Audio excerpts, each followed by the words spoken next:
And now, live from the Channel 4 studios overlooking Petco Park, this is Postgame. After four pretty terrific starts, rookie Matt Latos finally has a stinker tonight in St. Louis. That powerful Cardinals offense roughing him up for 7 earned runs and 4+. Cards win it tonight by a final of 9-2. Steve and Bob with you. Welcome everybody to the Channel 4 studios here in downtown San Diego. And Matt's toughest challenge to date, no doubt, the first place Cardinals in the NL Central, and it certainly didn't go as planned tonight. Well, no, but you expected him to have a rough outing at some point, and tonight was the place, I don't want to say to do it, but certainly you're facing an offense that's going to give you some problems. And I think what's the difference here is when you're a power guy like Matt Latos and you've got to go through a pretty tough lineup, and what I like about this Cardinal ball club is that they have a true lineup. I mean, they have a leadoff man, they've got a number 2 man, that you've got Pujols, you've got Holiday. I mean, they've got a little bit of everything. They've got some depth all the way throughout, and it forces you to make quality pitches all the way through. You can't just rely on your fastball and blow up by guys, and I think we saw that tonight. Eventually, tough at bat after tough at bat after tough at bat finally caught up to him in that 5th inning. A great at bat by Albert Pujols, but then it's followed right up by Matt Holiday. Exactly. And the next thing you know, they're taking the lead. This is a very solid St. Louis team. Well, this is your show, folks. We give you a couple of chances to participate in the show, and the first would be if you have a question for the man sitting to my right. You can go to heyscan@cox.net. That's the place to be a part of this show. Go ahead, shoot me an email. I read every single one that comes in. If you want to talk about tonight's ball game, Padres, baseball in general, whatever it is, I read every single email that comes in, answer as many as I possibly can, and as we always do, we'll get to a couple of your emails live later in the show. heyscan@cox.net. Time for tonight's plays of the game. As always, they're brought to you by Standards of Excellence, your source for appliances and decorative plumbing. Go to standardsofexcellence.com. Cards are going to score first. Pitcher Adam Wainwright leads off the St. Louis third with a monster blast here to left. Second home run of the year. This gives the Cardinals a 1-0 lead. And the Cards literally steal a run on the Padres here in the fourth. Catcher Yadier Molina swiping second with 2 outs. Latos not paying any attention to him, but it haunts him because Brendan Ryan comes up and gets Molina home with a 2-out knock. It is 3-0 Cards. Matt Latos running into more trouble in the 5th. Walks 2 in the frame, including the leadoff batter. Then gives up the 2-run single here to Matt Holiday, who was 3 for 5 with 3 RBI on the night. 5-0 Cardinals, and Latos gone after 4 innings, allowing those 7 earned runs. Edward Mojica came on to give up 2 more runs, allows 2 inherited runs to score in that 4-run 5th for the Cards. 7-0 Cards after the 5th, and your lone Padre highlight coming up here. NL Central treating Kevin Kuzmanoff well.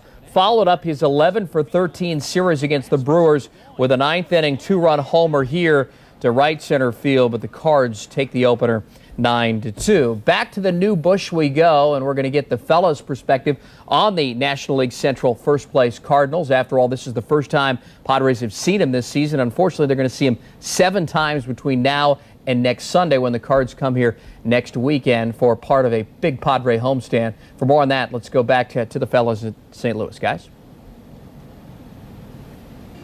Guys, thanks so much from St. Louis tonight. Tony, we saw a very balanced Cardinal team. Yeah, I mean, you know, they do it a bunch of different ways. They throw a different group of lineups out there at you. But, you know, to me, guys at the top who get on, guys in the middle who bang the ball around, hit the ball out of the ballpark, guys at the back end who can combo platter, do a bunch of different things. You know, the starting rotation for the St. Louis Cardinal team, that's what they've been winning baseball games on, is their starters. And the offense really hasn't been having the output like we saw tonight. So tonight we saw a little bit of both, a little bit of everything. And once again, Pujols necessarily doesn't have to put the ball out of the ballpark for this Redbird team to be successful. If one guy's not doing it, the number 6 guy is doing it, the number 7 guy is doing it. We saw the whole lineup tonight do it some way, shape, or form. And when Adam Wainwright helps his own cause by going deep, that means you've got one potent lineup. I was going to say, or the number 9 hole is doing it when Adam Wainwright goes 7 scoreless innings and hits his 2nd home run of the season. Guys, back to you in the Channel 4 studios. Gentlemen, we appreciate that. It is time to get you involved at home yet for the 2nd time. Pick up the remote control. Time to vote for our player of the game. And your choices are A, Matt Holiday. Just saw Wedding Singer, so I had to throw that out there. B would be Adam Wainwright, or C, the catcher Yadier Molina. Yeah, Matt Holiday, great job tonight. 3 for 5 with a double and 3 RBIs. Then you've got Adam Wainwright. He was outstanding. 7 innings pitched tonight. He did allow 8 hits, no runs, only 3 strikeouts. He was putting the ball in play. Did a great job. And then finally, you've got Yadier Molina, who had 2 hits tonight, but he also had a stolen base to help seal that run that we talked about, Steve. It's big. Yeah, absolutely. So those are your choices. I don't know. To me, it was an outstanding pitching performance. We'll see what happens. Yeah, it's certainly going to be a tough choice for the fans at home. home. We thank you for your participation. Hey, the Parkview Little Leaguers from Chula Vista began the day 2 wins shy of becoming the 3rd San Diego County team this decade to advance to the Little League World Series in Williamsport, Pennsylvania. They will end the day just 1 win shy from advancing to Williamsport. Parkview beating Las Vegas this evening 15-2 in the West Regional semifinal at San Bernardino. The regional title game is this Sunday night. It can be seen on ESPN2 starting at 5 p.m. Parkview is going to play the winner of tonight's game going on now between Arizona and Northern California. So congratulations to those Little Leaguers. That'd be cool. They can put their name on the list of like the Oceanside earlier this decade and RBV in the middle, and now we'll end the decade, it looks like, with a team in the Little League World Series. It's something they'll never forget. Hopefully they get the job done. Congratulations to them. We wish you the best. When we come back, we're going to update you on the negotiations between Donovan Tate and the San Diego Padres and also get this man's skanalysis. Stay with us. Cards win at 9-2. Well, after a series in Milwaukee where the Padres scored 28 runs, they moved to St. Louis here on Friday and scored 2 in the 9th inning and lose their opener to the powerful Cardinals 9-2. Well, a little over 72 hours remain for the Padres to sign their remaining draft picks from this June's amateur draft. That leaves precious little time to get a deal done with the 3rd overall pick in Donovan Tate. Tate recently left the football program at North Carolina, you know that, and was considered a good sign, which was considered a good sign for Padre fans that he left. However, today, his dad said that Donovan and agent Scott Boras are seeking a deal for $6.5 million. I think the Padres want to pay more like 5.3. Padres claim that negotiations are progressing well. Got to get him signed by midnight on Monday. Back 6.5? 6.5. Done deal. Done deal. You think so? Absolutely. Yeah, I would think if you leave the program, the football program in North Carolina, I think they're going to get something done. It'll probably happen Monday afternoon, Monday evening. Yeah, it's all about leverage. And they sent him to the football camp. We talked about it yesterday. You sent him to camp, and now Boras has played his card. Look, the kid's going to play football. Padres say, okay, they get a little closer to negotiations. It's close enough where Boras says, okay, now we can't have this guy get hurt. He takes him out of there, and now they try to get something done. But I thought that they might ask for $7 or $8 million, knowing that they had the Padres over a barrel, that this is a team that has to sign their first-round pick this year. At 6.5, I think this deal eventually does get done. According to his dad, it looked like he initially wanted 10. They backed off from that down to the 6.5 now, and hopefully you're right. They wind up getting this done. 9-2 tonight. Cardinals was the final. Matt Latos, his 6th major league start, and against a very powerful Cardinal lineup. You know, the 3rd time through they finally got to him. But early on in the game, there was some youthful mistakes and a mental mistake. Let's talk about the youthful mistake being that bunt play in the bottom of the 3rd. Yeah, I think it was more a youthful mistake as opposed to a mental mistake. And let's go ahead and take a look at what happened. 3rd inning, you've got a runner on second base. And what happens is you got a left-hand batter, he puts down a bunt, and you've got both guys going for you. You've got the pitcher and Kuzminoff. They end up bumping into each other. Everybody's safe. Let's take a look at what's supposed to happen here. That orange line is basically the angle is supposed to take. Anything in front of that line, in other words, towards home plate, is the pitcher's responsibility. Once he starts angling backwards like this, that's when you start running into trouble as a pitcher, and you've got to be aware that that 3rd baseman is probably going to be coming in for the ball. You've got to have some communication at this point. Now, Latos picks him up right here. What he's supposed to do is go around the back of him. Why? Because that 3rd baseman is going forward. Instead, he comes across right in front of the lane that Kuzminoff is going through, and they end up bumping into each other. So a couple of things that Matt Latos can learn from this play. Number 1, you've got to know what your angle is. Number 2, you've got to know what the range is of your 3rd baseman. And number 3, once you feel like you are going to have a situation where you've got to clear out, if it's a play on that side of the baseline, in general, you want to clear up behind the 3rd baseman so he can continue to have his momentum going forward and still be able to make that play. Now, the mental mistake would be the following inning when it's 2-0. He's got a couple outs. He lets Yadier Molina get on and then lets him steal second while he's not paying attention to him, and it cost him. Yeah, this is a perfect example of a team taking advantage of a young guy and playing on the assumption that's made that, hey, this guy is slow, he's a catcher, and he's not going to go, and the Cardinals take care of business. Let's go take a look at what happens right here. You've got a situation where a runner on first base is Yadier Molina. You've got 2 outs. And Matt Latos has got an 0-2 count. He's thinking he's not going to go. He's paying no attention to the runner at this point. And Molina goes, and he's in there easily standing up. Let's go ahead and take a look at the center field camera, what happens here. First of all, Molina takes off early. No one's saying anything. David Eckstein is actually the first person to be aware of it. He starts to move towards the second base bag. Once he starts to move, now the catcher, Henry Blanco, starts to get up. He wants to be able to tell his pitcher, hey, step off, but you know what? It's too late. As you can see right here, Latos is already into his delivery. By now, the die is cast, and Molina's going to have this base standing up. So a couple of things here. First of all, Matt Latos has to realize that guys are going to run. You can't take anything for granted, especially against a veteran team and especially against a team that's managed by Tony La Russa, a guy that knows all the tricks in the book and is the king at taking advantage of what he perceives to be youthful in observance in this case.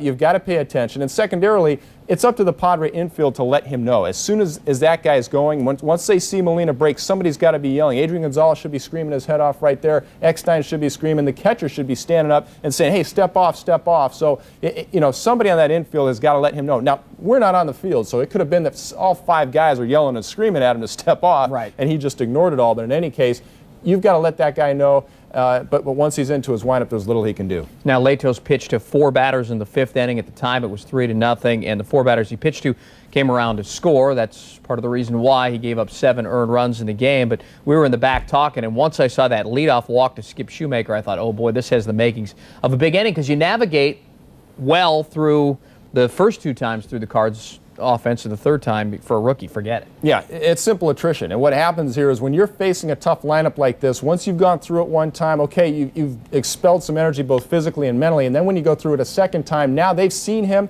now they've got more patient at bats, he's got more pitches, and the pressure completely turns onto the shoulders of Latos. So let's take a look at how this goes down. First of all, you got the leadoff man. Schumacher does a great job. He works the count. I mean, some of these pitches are pretty good right here, but he's not chasing anything. He's saying, you know what, I'm going to stand up here, I'm going to force this kid to throw me the perfect strike, and if he does, fine. If he doesn't, he gets the 3-2 count, but none of those pitches are that far off. He works the walk. Then Latos falls behind to the next batter. Rasmus, 2-1 pitch, base hit. Now watch this at bat. He gets ahead of Albert Pujols 0-2, but watch this, what Albert can do. He knows how to work the count, and Latos is thinking, I got to put this guy away, so he tries to overthrow that pitch. The next pitch is in the dirt. Now it's 2-2. Fouls off a tough pitch, eyeballs one off the corner, takes ball 4. That is a tough at bat right there. That is one where a rookie is saying, you know what, I just worked my tail off. The next guy up is Matt Holliday. No joke himself. He gets a base hit. Now you've got a couple of runs in. Now you find yourself out of the ball game. To me, the key at bat right there is Albert Pujols. The way he worked that count, he forces him to throw 7 pitches, works the walk. That is discipline from a guy who understands, you know what, this is an important at bat. Yeah, I'd like to get a hit. Sure, I'd like to be the guy that drives in the runs. But it's more important that I just work this count, get myself on base. And he took some good swings at some pitches. The 0-1 pitch he fouled off. He fouled off a 2-2 fastball, so it's not like he's up there trying to walk, but he certainly understands that he doesn't have to chase that slider that's 5 inches off the plate either. He works the walk. Now he's got to face Matt Holliday. What a great pickup by the Cardinals to have Holliday after Pujols. It doesn't make you pitch that much more to Pujols, but man, after you've expended all that energy facing Pujols, you sure as heck don't want to make a mistake to Holliday. He ends up throwing 14 pitches to Pujols and Holliday, of course, finally gets the base hit that drives in a couple of runs and opens this game up. He was 3 for 5 tonight. Was Holliday with 3 RBI. He's just enjoying. He's only been there less than a month now. Loves hitting behind Albert Pujols in that Cardinals lineup. Padre fans at home were probably expecting a little more offense after what they just saw 3 games in Milwaukee, the 28 runs on 48 hits, and yet Adam Wainwright would have none of that tonight, and that's why he's won 14 games in the National League to lead all National League starters. This guy was fun to watch tonight. He was just going right after the Padres. Let's take a look at what he was doing. Basically throwing strikes. In fact, he was so effective at retiring the first batter that he faced. He retired the first batter in 6 of the 7 innings that he faced the Padres. Once you get that leading lady, you can get out of any damage. Now, the one inning that he didn't was the 3rd inning. He gives up the leadoff double right here to Henry Blanco, but he comes right back, strikes out Cabrera. Then he's able to retire the pitcher Latos and Tony Gwynn to work out of that. 4th inning, he's back up to his old tricks, going right after guys and getting that first out. He threw 21 of 28 first pitch strikes tonight. He retired the first batter of the inning 6 out of 7 times. This was a great example of the pitcher just taking control of the ball game. And everybody wants to talk about offensively how the hitters need to work the count and the hitters have to have a game plan. You know what? When you've got a pitcher on the mound that's hitting his spots, throwing strike 1 and retiring the first batter of an inning, he is the one that's in the driver's seat. The pitcher was in control tonight. And this is the difference. When you're facing marginal pitching, you can stand up there and you can work counts and you can wait for this guy to make a mistake. And in general, the more pitches you force a mediocre pitcher to throw, the better chance he's going to make a mistake. But when you're facing a guy like Wainwright who's on tonight and he's pounding the strike zone, getting ahead of you strike 1, retiring the first batter every inning,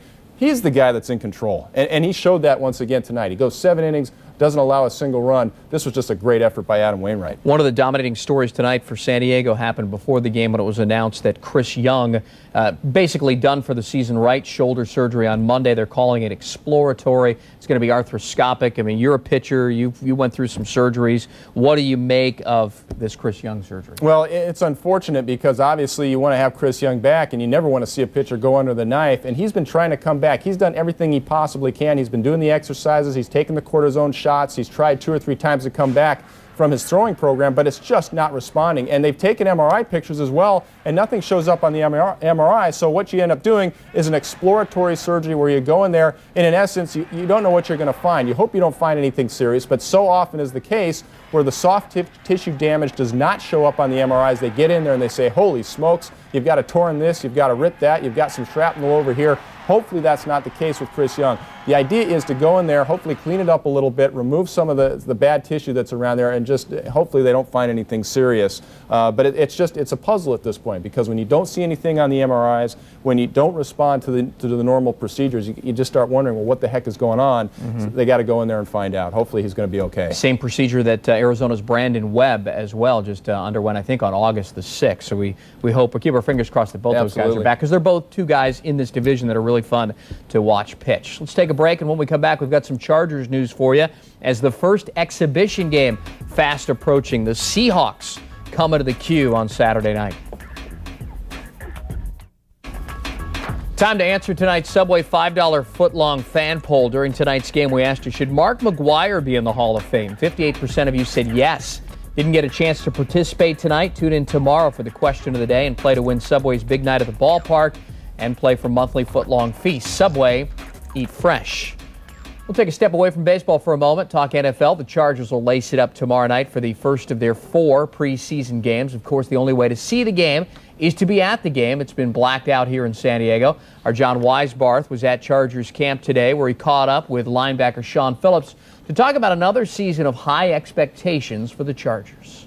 All right, well, the Chargers find them. They're looking forward for great things this season. Thanks a lot. Guys, back to you. John, thank you very much. Tomorrow's game will kick off at 7 p.m. from the Q. Back to baseball now, and it's time for our Major League Baseball update. We'll spend the next few moments looking at how the NL West teams fared as they reach the halfway point here in August. Dodgers beginning the night with just a 5-game lead over the Rockies as things tighten up, and the Dodgers falling behind early tonight in Arizona, 4-1 Diamondbacks. That game has moved to the last half of the 6th inning. Giants got shut out by the lowly Mets tonight in New York, 3-0. And the Marlins' Josh Johnson had a no-hitter into the 7th against the Rockies until Garrett Atkins hit a 2-out home run. Florida hung on for the 6-5 win. Time now to answer your Hayes Scan emails. Let's go. Let's hit it. Let's see what you guys want to know about tonight. Number 1 is from, who's it from? Russ. Hey, St. Louis has their center field camera set straight into the pitcher and batter. It sure makes a difference. We can see if the pitch is a strike and you see the ball movement. Let's change the camera angle at all the parks. Russ, let's take a look at what we're talking about.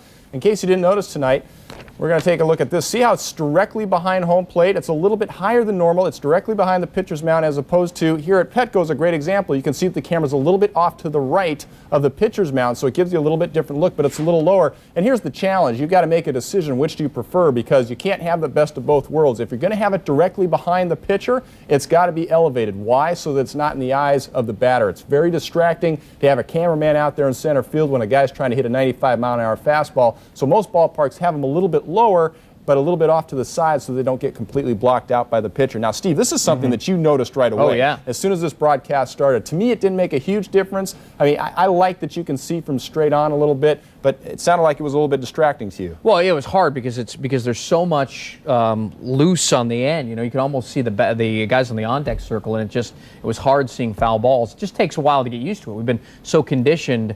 The shot that we have in center field here, that you see 4,000 games like that, and the first time you see that, you think, wow, that's odd. Yeah, there are two things I notice when I see from center field. Number one is that you don't have all those strange angles, especially from the left-hand pitcher. When you've got the camera on the right side of the mound and you've got a left-hand pitcher with a sidearm motion, I mean, it almost looks like the ball is crossing a 10-foot plane to get to home plate. And secondarily, to me, it looked like the pitches look like they come in faster when you're directly behind home plate, because you have a better angle. I think you get a better perspective of the movement on the ball, what the hitter's seeing, or at least what the pitcher's seeing as it's coming out of his hand. Yeah, when you saw Latos throwing 96, 98-mile-an-hour fastballs, it looked like it was running up there at 108 miles an hour from that angle. Yeah, I kind of like it. I wouldn't mind seeing that a little bit more often. Now, there's one place where they actually have the cameras. Is it Washington, where it's so high you feel like you're about 50 feet up in the air? Yeah, Washington and Pittsburgh have the high home camera that's just impossible to broadcast. It's a nice look in St. Louis, though. I like it. I would agree. Hey, let's go. Helen wants to know, hey, I'm amazed that someone in the Padres organization doesn't instruct Cabrera regarding his fielding position. He seems to invade other fielding areas too often. Love the show. Thanks, Helen. We appreciate the email. Let's take a look at what you're talking about. Now, this is actually a play that happens in the 7th inning. It's a pop-up on the left side. At least this is the one I think she's talking about. Cabrera's going back for it. Headley's coming in. Cabrera, Headley. Cabrera finally says, I got it. Headley says, all right, you take it up. Never mind. I'll pick it up and try to get the guy out of second base. Now, what's the situation here? Basically, this is the left fielder's ball. This is where Chase Headley has to call Cabrera off if he has any chance of catching it. It's not a thing of, hey, if you think the shortstop can catch it, you let him get it. It's the only way I'm letting the shortstop catch that ball is if there's no way that I can catch it. Why? Because he's got such a better angle. He's coming in on the ball. It's a much easier catch for Chase Headley, even if he has to make that catch running in. Cabrera's job is to get there and try to make every play that he possibly can. I don't think that he's been out of line at all. He's been very aggressive in the outfield. I'd much rather have that than a guy that's standing at shortstop, watching the ball, waiting for the left fielder to get there, and it ends up falling on the grass because no one could have gotten there. It's better to be aggressive and communicate with each other. And this is something that's, hey, you got two guys that haven't played together a whole lot. You know, Cabrera's only got a couple months since coming back off the DL. They should be getting the hang of it now, where left fielders should understand, hey, Cabrera is very athletic. He's got great range. He's going to go for everything he possibly can. But that's still my play. I'm the one that's got to take control of that. If I think I can catch it, it's my job to call him off and get in there. It's not Cabrera's job to be less aggressive and not go to plays that he thinks he can make. Keep them coming at heyscan@cox.net. Let's step aside, take a break. One more segment to go. We're going to check in on how Tiger Woods did today at the 91st PGA Championship. Stay with us. Despite 11 hits tonight, the Padres scored just a couple of runs. They come in the 9th inning on a 2-run home run by Kevin Kuzminoff, and they lose the opener 9-2 tonight to the St. Louis Cardinals. Welcome back to Postgame from the Channel 4 studios high above Petco Park. A little golf now. Trunk slamming day at the PGA Championship. Half the field putting their bag of clubs in the trunk and heading home for the weekend. Nearly included in that group, San Diego's own Phil Mickelson. Back-to-back 74s at Hazeltine today. Just enough to make the cut, hang around for the weekend. Mickelson 4 over, puts him in a tie for 69th place. Tiger Woods will take the lead into the weekend. He led from wire to wire so far. Never before at a major has he not closed the deal on a title when leading after 36 holes. Followed up yesterday's 67 with a Friday 70. He's got a 5-shot lead over 5 other golfers. Vijay Singh and Padraig Harrington highlight a group of 5 players that are at 3 under par and in the chase. Phil Mickelson 11 shots off the lead. Okay, that should be some fun watching this weekend. You got I'm not used to seeing Tiger in the tan pants and the white shirt. Isn't that sort of an odd look? Dressing up just a little bit for maybe the Midwest heat. Well, he's ready for that red shirt on Sunday, right? Yeah, I would think so. And again, a 36-hole lead at a major. Put your money on it that Tiger's going to win. Yep. Our player of the game polls have closed. Adam Wainwright, 61% of the vote. He's our player. Why not? The guy did an outstanding job. 7 innings pitched tonight. Didn't allow a single run across the plate and added with a home run of his own. Congratulations to Adam Wainwright. Let's get you set up for tomorrow. The pitching matchup, Joel Pinheiro throwing for the Cardinals. Tim Stauffer getting the nod for San Diego. Yeah, you know, Pinheiro's been throwing the ball pretty darn good of late. 30-year-old right-hander, 7 innings pitched, 3 earned runs in his last outing versus Pittsburgh. Although he has allowed 20 hits in his last 2 ball games, he's been pretty darn effective. 3 earned runs or less in 14 of his 22 outings. In fact, 3 earned runs or less in 11 of his last 12. So he's been on a roll, and he doesn't walk a lot of guys, Steve. No walks in 12 of his outings. Tim Stauffer going to the mound for the Padres. He's been throwing the ball pretty darn good. You see the 1-4 record, but I don't think that indicates the way this guy is throwing the ball. 3 earned runs or less in all 5 of his outings. In fact, 2 earned runs or less in 4 of those 5. Tim Stauffer has been pitching much better than that 1-4 record would indicate. We're going to get real comfortable with the Cardinals. 6 of the next 9 games for San Diego are going to come against the NL Central leading St. Louis Cardinals. All right, we're on the air tomorrow at 4 p.m. with the abbreviated version of the Honda Dealers pregame show. We'll turn it over to Mark, Tony, and Mud at 4:15 for the first pitch. We invite you as well to join us for postgame immediately following this Padre and Cardinal game. Stay tuned next after this edition of Postgame. San Diego News Now coming up about a minute or so from now. A lot of good folks to thank tonight getting this broadcast on the air. The executive producer of Padre Baseball on Channel 4 is Craig Nichols. Tonight's postgame show produced by Missy Moore. Directed by Ginger Lang. Our game telecast directed by Tom Satursky. Produced by Ed Barnes. Our thanks go out to associate producer Chiron Bob Weiersdorf, our stage manager tonight, Big John Screet. On behalf of our entire Channel 4 crew, as well as my colleagues Mark Neely, Tony Grant, and Tony Gwynn, Mark Grant, and Bob Scanlon. I'm Steve Quist. I'll be all right, folks. Tony Grant, 9-2 Mark Wynn. Cards is the final. Nice.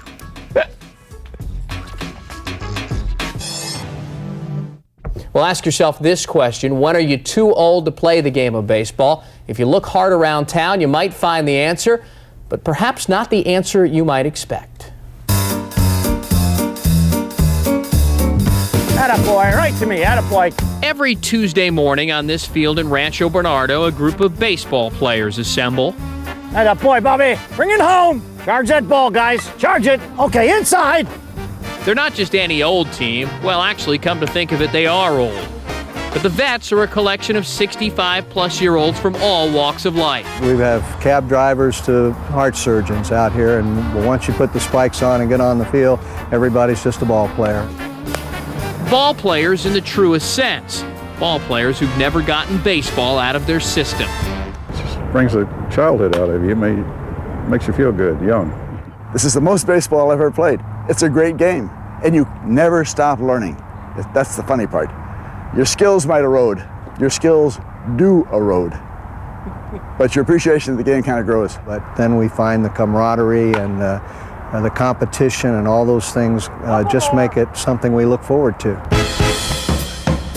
All right. Vets, which is short for veterans, is a local baseball league comprised of 3 teams. Starting in February, they meet twice a week to practice and then play games on Saturday. We started the veterans baseball primarily because the fellows that were playing had to play on younger teams and younger leagues, and as they got older and older, they got less playing time, and we tried to develop an opportunity for older players to play against their peers. When you watch them play, you're astonished. They can still make the long throw, still make the bare hand grab, still bounce gracefully off the mound for a soft comebacker, and more importantly, still give one another the business like they were teenagers. You've been up in it for a long time. What's going on? Throw the ball, guys. Boy, I hope they got a good editor. Let's go, Art. Get your head in your... Some have been playing the game for almost 80 years, some even professionally. Good throw.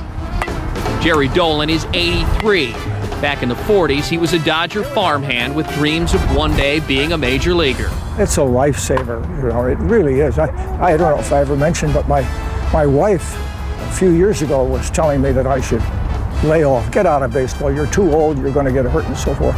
And I mentioned to her that if I didn't play baseball, I'd be home all the time around her.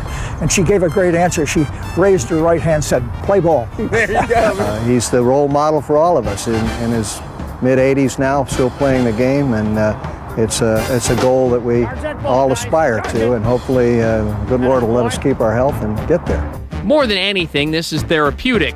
There are those days when the body might not feel like playing baseball, but the mind always seems to. Mentally, I still feel like I'm 15, but and a couple days later, I know I'm not 15, you know.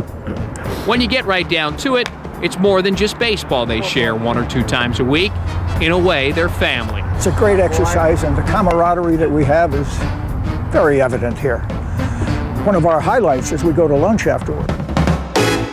Don't miss the Country Nights festivities, and be sure to stay for the post-game Bud Light Presents Park at the Park concert featuring country star Pat Green. Get your tickets at Padres.com.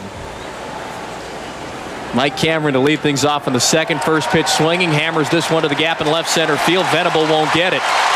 Oh, there's a lot of real estate out there. Cameron, who has good wheels, is on his way to third, and before you know it, he's got a leadoff triple.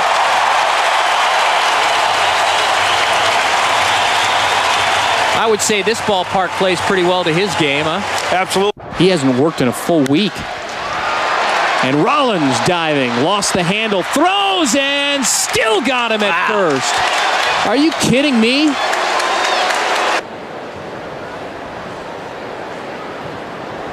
(3-1), and Carlin might have another hit. Nope, Quintanilla with a great play. Shuffles it off to Tulowitzki, and it's a dazzling 4-6-3 double play. A goose egg on the board for just the second time this afternoon for San Diego. It remains 11-0 Padres. All right, thanks, gentlemen. Happy 24th opening day, Bud Black. Congratulations. Thank you. Never gets old, Steve. It's awesome. Even going back to a Little League player, a high school player, college player, it's the same, man. It's awesome. You have 10 guys on the 25-man roster who are going through this for the first time. What's your advice to them? Play baseball. Enjoy the day, enjoy the moment. But when it comes down to it, you guys are baseball players.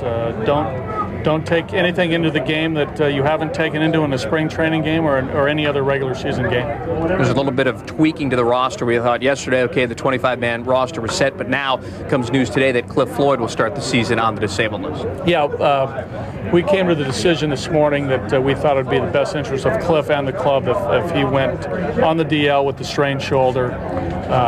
Tried to push through it this weekend with some at-bats to see if he would be able to make it. Had an injection in the shoulder Saturday night, and it just hasn't really quite rebounded to the point where he feels or we feel comfortable for him to take his at-bats. And the roster spot goes to Drew Macias? Drew's going to fly in from Phoenix this morning. He should be here momentarily. Drew had a good spring for us. We saw him in September. He's a very dependable player. We like a lot about Drew. A lot of new guys on this pitching staff. I think 5 of the 12 that you have now weren't with you as early as 2 weeks ago, so there's still a learning curve on their part and your part as well. Yes, absolutely. We're getting to know these guys as quick as we can.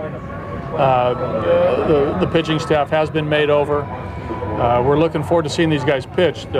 We knew early in spring that we probably had to make some adjustments to our pitching roster. KT did a great job of getting some guys in here that we think upgraded that. They're happy to be here. They're given an opportunity, and we feel as though the mix of guys out in our pen will significant upgrade than what we had in February. Let's talk a little bit about your bullpen. Say Jake gets out of here with a 1-run lead after giving you 6 strong. How do you stack the 7th, 8th? We know what's going to happen in the 9th, obviously. Well, I know you guys want names right now, Steve, but I'm not going to give them to you. Got it. Do you know? But we have some guys. Yeah, we have an idea what we're going to do, but a lot depends on the score. Depends on certain matchups and those things. But you know that he's going to be at the end of the game. You can probably guess that Dewan or Sanchez will pitch if we have a lead at some point. Edwin Moreno had a great spring. We really like the way he's throwing the ball. Clay Meredith, we feel comfortable with, in the middle part of the game or later in the game with a lead. So I'll give you a little heads up on those guys right there. And you haven't ruled out the possibility of Heath Bell, unlike Trevor Hoffman, coming in and getting more than 3 outs in a game, correct? Yeah, I mean, that's a possibility with Heath as we move forward. It's not going to happen all the time based on, how he feels, what happened in previous games and so forth. But that is not out of the question at some point during this season that he might come in and get an inning plus of a save. Well, we appreciate the time. Best of luck here on this opening day. Steve, always a pleasure. Good to see you. You look nice in the suit. This will be the last time you will see it until the playoffs, till we make the playoffs. I love it. Bud Black, guys, back to you in center. This is the Honda Dealers pregame show, brought to you by your Honda dealers of San Diego County.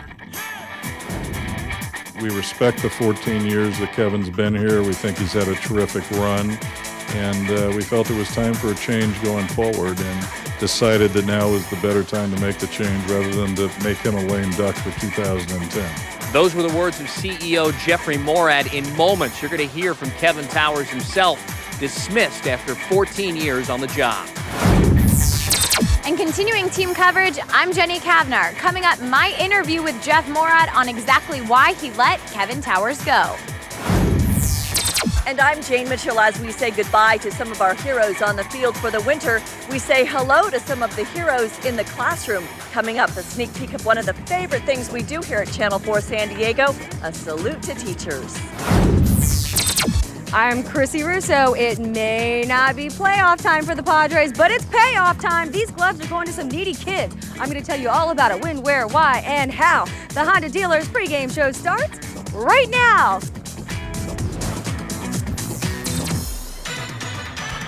Final Saturday night game of the 2009 season. The Padres and Giants play one another in moments, and we welcome you to Petco Park, where it has been a very busy day from a front office standpoint. Steve Quis, Bob Scanlon, the former major leaguer, with you. Welcome out to the batter's eye here in center field for the Honda Dealers pregame show. Of course, the news breaking late last night that Kevin Towers was out as general manager, let go after 14 years. And of course, we had an opportunity to talk with Kevin before the ball game.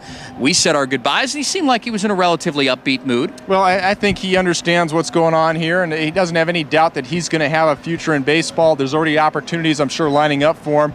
And, you know, I think he feels good about what he did here in San Diego. I think, as he puts it, he has no regrets. He did everything that he possibly could. He feels like every season he did what he could to try to put the best team together on this field. And you know, he understands that, and he understands that this is the sport. This is the way it goes. And new ownership, they have the right to make the changes that they want to make. Heck of a run, 4 division titles, a pennant, a trip to the World Series. By now, it's been well documented. Of course, this afternoon it was official at a 2 p.m. press conference. CEO Jeffrey Morad breaking the news to the media.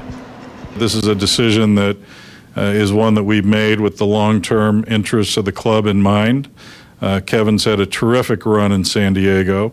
Obviously, 14 years as a general manager is a long time, and I applaud his accomplishments over the years. They're valued. We'll benefit from them going forward for many of the decisions that he's made, and we believe that he's left the club in a really good spot with a chance to succeed going forward. But as we look forward, we look toward a future with a general manager who we'll bring in the next few weeks. We're excited about that challenge and about the next chapter of Padres baseball. All right, before we hear from Kevin Towers, just your thoughts on what Jeffrey Morad had to say this afternoon at the press conference. Yeah, I think it's consistent. I mean, they spent the first year trying to evaluate what was going on here. He did that. He feels like he wants to make a change, and apparently he feels like, you know, the future of this organization is going to require the leadership of somebody else. Again, I don't think it's an indictment on the job that Kevin has done here.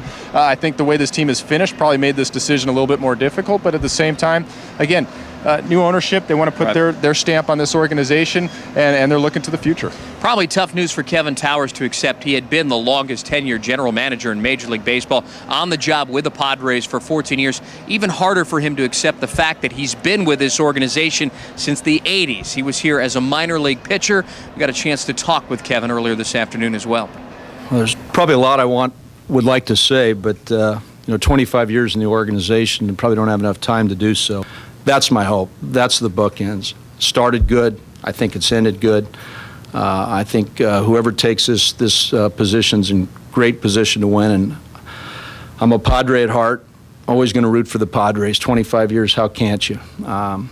Next year I'm going to be rooting like a son of a gun for these guys and for Blackie, because it's truly a reflection on some of the work that I'd done. I'm going to be rooting for the next general manager here, be rooting for the city, the fans, everybody. I think a lot of San Diego. I've probably enjoyed this year, which will be my last, as much as any year that I've been a general manager. All right, I can only imagine seeing him alongside Brian Cashman in New York with a big payroll and the damage he could do setting up a bullpen for somebody like the Yankees or the Red Sox. Well, I think he's going to get that opportunity because, again, he offers so much. He has such experience, and people understand what he brings to the table. There are certain things that he really excels at, and I think some organization is going to, say, hey, Kevin, we'd love to have your services over here, and he's going to get an opportunity to work in a different environment. But I think both sides are handling this in a very classy fashion. Jeff Morad has basically said, hey, Kevin, thanks for everything you've done. We don't want to put you into a lame duck situation. It's not like they're kicking him out. He still has access to his office. He's still, the fact that he's on the field today, I thought was, really a unique situation as opposed to most of these dismissals where it's, hey, please leave and don't come back anytime soon. Completely different. And you see that the attachment that Kevin has to this organization, understandably so. He's given his heart and soul to it for 25 years, and that won't be forgotten. All right, best of luck to Kevin Towers. We'll have more on this coming up on Postgame after the game. Let's talk about some baseball now. Padres and Giants tonight. A couple of errors last night in the opener by the Padres. Not indicative of how they've been playing baseball defensively this season. For more on that, we go up to the booth. Here's Mark and Tony, guys. Yeah, Steve, thanks very much. Obviously a difficult day, an emotional one, but we put the focus back on the field. And last night, the loss, that big inning for the Giants, 6 runs. 4 of those were unearned, and a couple of errors from Everett Cabrera. Still very high on this kid, though, Mud. I think even though the Padres are ranked 10th in defense right now as we speak, I think the defense has been one of the bright spots. And because of Everett Cabrera being the Rule 5 guy, he has shown a lot of flash. You see in 2009, the 94 errors have led to 64 unearned runs. Everett, I mean, chew on this. This is what is kind of refreshing when you talk about the defense as a whole. Everett is the only guy defensively who's in the double digits in errors. He plays with a lot of flash. I mean, let's face it, folks. This is a kid for the first time playing at the big league level. He's coachable, he wants to learn, and he's only going to get better, and that's what's refreshing about Everett Cabrera. There has been talk for several years about catering a team to Petco Park. And Tony, do you see that, especially in the outfield these days? No, I definitely do. And yeah, you got young players out there getting an opportunity to play, consistent big league ball for, a substantial period of time. And there's a learning curve here, and it takes a little while to kind of realize what you can and you can't do out there. And so, yeah, the numbers are middle of the pack, but to me, over the course of the last 3 months, the defense has gotten so much better, and I think that's, is going to be reflected not this year, but maybe next year when they realize that, they've got some games under their belt, and they're going to feel a whole lot more comfortable out there. For as young a team as it's been, it's really all in all been a pretty good defensive season for the Padres. Guys, back to you in center field. Thanks, guys. And bear in mind this also, that these guys get to a lot more balls than previous defensive has as well. So more opportunities to make errors. Eventually, this will be better defense in the long run. Good point. Let's take a break. When we return here on the Honda Dealers pregame show, Jenny talks with CEO Jeffrey Morad about the dismissal of GM Kevin Towers. Our Channel 4 Skycam is brought to you by Ocean's 11 Casino, now playing 3-card poker featuring 200-to-1 odds on a royal flush. I-5 Mission Avenue East in Oceanside, always open 24 hours. Steve and Bob back with you here on the Honda Dealers pregame show. As promised, our Jenny Kavnar had a chance to sit down one-on-one with CEO Jeffrey Morad to further explore the dismissal of General Manager Kevin Towers. Jeff, you said at the beginning of the season it was going to be a year of evaluation for this ball club. At what point did you realize that Kevin Towers was not going to be your general manager moving forward? Not until about the last few weeks. I sat down with Kevin at that point and told him that we were going to explore other situations, and we hadn't made a firm decision yet, but we were leaning toward making a change. And this was not a clear-cut answer. It wasn't easy. We think a whole lot of Kevin and certainly respect what he's accomplished here. But, we came to the decision over time, and, it became clear over the last few weeks.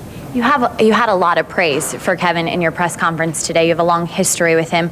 When you look back at 2005, when he was a candidate for a general manager position with the Arizona Diamondbacks, were reasons for not taking him then maybe the same reasons for moving in a different direction now?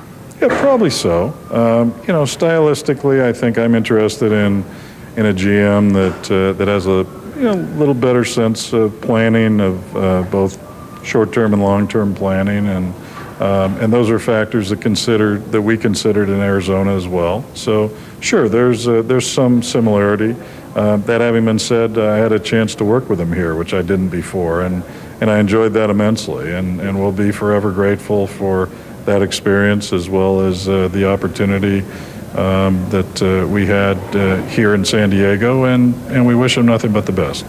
For fans who went through a 99-loss season last year and kind of the tale of two seasons this year, having a second-half winning percentage, Kevin was a big part of that. And for them moving forward, what can fans expect from a new GM and with the personnel that you guys currently do have? Well, certainly I expect more of the same. We expect to build on the success that we've had in 2009.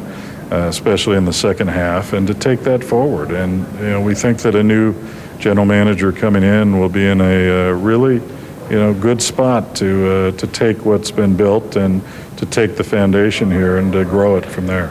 You made some changes on the organizational business side a few months ago.